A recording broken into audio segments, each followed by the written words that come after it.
पढ़ाई एक विचारधारा की है, और ये जो फिलहाल जो पॉलिटिक्स कर रहे हैं उससे जनता कहीं ना कहीं कट रही है। हाँ, नो डाउट हमें समय लगेगा, लेकिन आने वाले दिनों में झारखंड की पॉलिटिक्स में हम लोग बेहतर स्थिति में होंगे और एक बेहतर क्षेत्रीय पार्टी के रूप में होंगे। अकेले लड़ेंगे आप? जी, फिलहाल हम लोग विधानसभा का चुनाव अकेले लड़ेंगे। जयराम जी, ये था क्या चुनाव?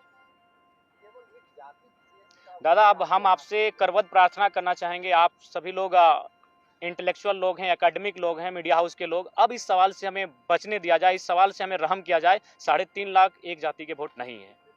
आप एक-एक बूथ को सर्वे कर लीजिए, एक-एक गांव, एक-एक पंचायत का सर्वे कर लीजिए, 3.5 लाख वोट एक जाति के नहीं है। हाँ, ये सच्चाई है, जो भी बंदा जिसी समुदाय का रहता है, उस समुदाय का वोट उसका बेस वोटर होता है। इससे कोई इनकार नहीं कर सकता, ना मैं इनकार कर रहा हूँ। लेकिन 3.5 लाख वोट किसी एक समुदाय के वोट नहीं है। सभी ने मुझे अपार जन समर्थन दिया है। लोकसभा चुनाव में आप रिजर्व सीट पे उम्मीदवार नहीं दिए। जयराम जी, आजसू का जो कैडर वोट है महतो बिरादरी का, वही कैडर वोट वहाँ पे आपको मिला, और जो जेएमएम का कैडर वोट है तो चाची के इलाके में जो महतो वोट वहाँ आपको मिला। देखिए, एक जरीडी प्रखंड आता है।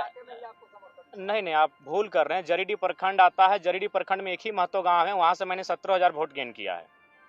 तो मुझे लगता है आप लोग थोड़ा सा भूल कर रहे हैं। आप लोग को और ग्राउंड में जाकर सर्वे करने की आवश्यकता है, क्योंकि आप लोग उन्हीं बातों को सुनते हैं जो मीडिया में बाकी दलों के नेता कहते हुए दिखते हैं। आप जनता के बीच जाइए और जनता के बीच जानने का प्रयास कीजिए कि आज हमारा रोल क्या है। आप चले जाइए बेहरा कुदर, वो एक राजपूत समाज का गांव है, वहाँ मुझे अच्छा वोट मिला। आप चले जाइए चौबेडी, वो ब्राह्मण का गांव है, मुझे वहाँ से अच्छा वोट मिला। तो मैं किन किन समुदाय को गिनाऊं, बताइए।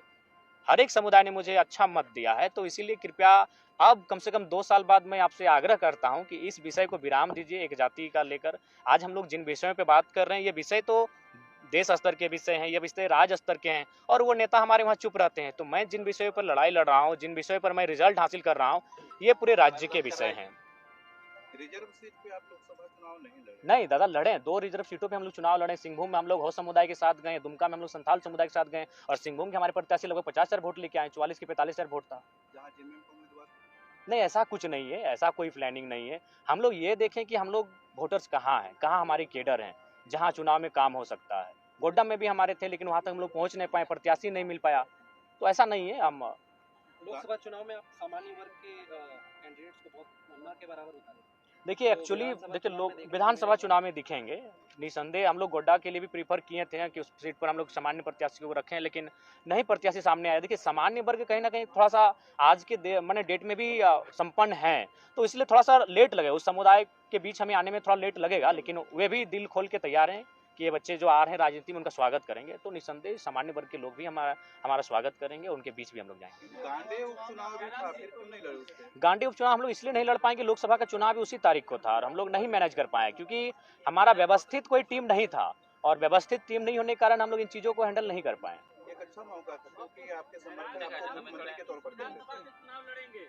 देखिए, मैंने शुरुआत में ही कहा था, यहीं पर मेरा प्रेस कॉन्फ्रेंस था और आपके बीच ही मैंने कहा था कि मैं लोकसभा का चुनाव अपनी मर्जी से लड़ूंगा, और गिरिडीह लोकसभा को मैंने प्रीफर किया था, धनबाद लोगों की मांग थी। लेकिन विधानसभा का चुनाव हम लोग प्रयास करेंगे कि जनता की राय के आधार पर लड़ेंगे। तो फिलहाल तय नहीं हो पाया है, लेकिन उम्मीद है कि यह बहुत जल्द तय हो जाएगा और कि विधानसभा का चुनाव हम कहाँ से लड़ें।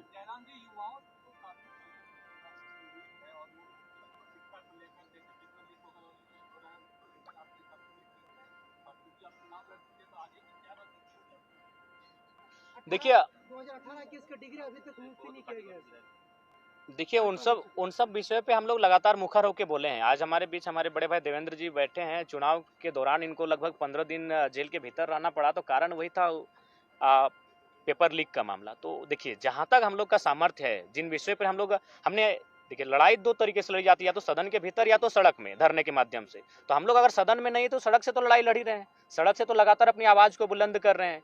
हमारा जो सामर्थ्य है, उन चीज़ों पर हम लोग कभी पीछे नहीं हटे। हम लोग कभी भी आवाज़ उठाने से, यहाँ तक आज मेरे ऊपर भी 13 एफआईआर है, एक भी व्यक्तिगत एफआईआर नहीं है। एफआईआर क्यों मिला है?